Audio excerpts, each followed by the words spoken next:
In this example, we're going to be solving a system of equations longhand.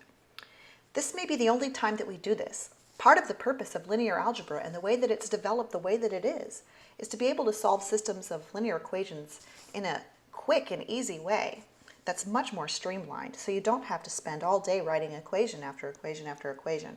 But I want to do it the long way once so that it's completely clear what I mean when I say I'm using elimination to solve a system of equations.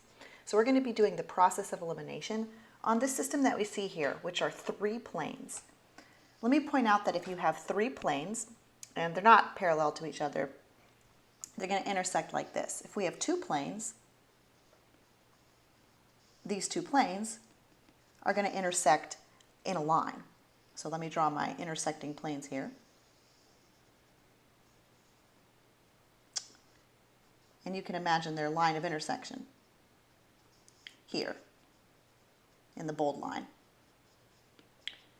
for my intersecting planes. So I take that line and then imagine how it intersects with the third plane, which I'll draw in green. And the third plane comes through, and it intersects this line then in a point.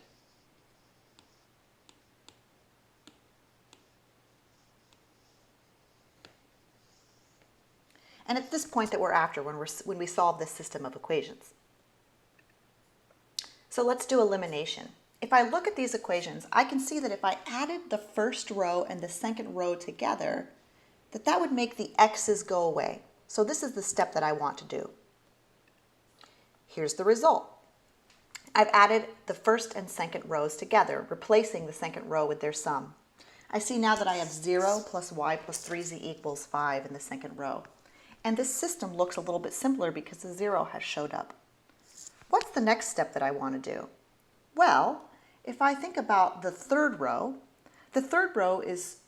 has a 2x in it, and the first row has an x in it. So one thing that I might think to do is to replace the third row with minus 2 times the first row plus the third row. This is a particular linear combination that I'm going to copy down, and then we'll look at it and make sure it makes sense. So here I have it. I've replaced row 3 with the linear combination of minus 2 row 1 plus row 3. So in case it isn't clear from what I've written here, let me jot this down off to the side. So when I take minus 2 row 1, what I'm really taking is minus 2, let's use blue, minus 2 row 1 is minus 2 times the entire equation, x minus 2y plus 3z. From here. Well, it's equal to 9, all in the parentheses from here. And then I'm adding that to row 3, which is here. 2x minus 5y plus 5z equals 17. I would take this particular combination because when I do that, the minus 2x in the first entry and the 2x in the first entry here are going to add together to give me a 0. Clearing away another entry. And then I would continue to add these up, and I would see that my 4y minus 5y becomes a minus y. My minus 6z plus 5z becomes a minus z. And then my minus 18 plus 17 becomes a minus 1. And it's this that I see put right into here.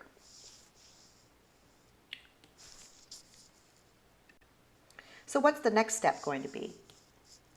Well, let's erase this little arrow. Next, if we take a look at this, the next sensible thing to kind of try and manipulate out of this expression is going to be the y's. And I can combine row 2 and row 3 in such a way that I get rid of the y's. And this is the step that does it. So I'm going to replace row 3 with the combination of row 2 plus row 3. So if I think about taking row 2 and row 3 and adding them together, I'm going to put it into the third row spot, replacing row 3. And when I do that, I have a 0 in the x spot, a 0 in the y spot, and then simply 2z equals 4. This actually becomes a good stopping place for this system. And why is that? Because now I can back solve. Part of the reason why I chose the steps that I did in the order that I did is because when I look at the system of equations that I've produced, it has a kind of triangular form to it. This equation has x, y, and z. The second equation only has y and z. And the third equation only has z. And this is good news for me because now I can solve for z. 2z is equal to 4, and so that means that z is equal to 2. So let's take this entire thing, size it down, and use back solving to find the solution to this system of equations. All right, so with back solving, I have that z, using my triangular system here,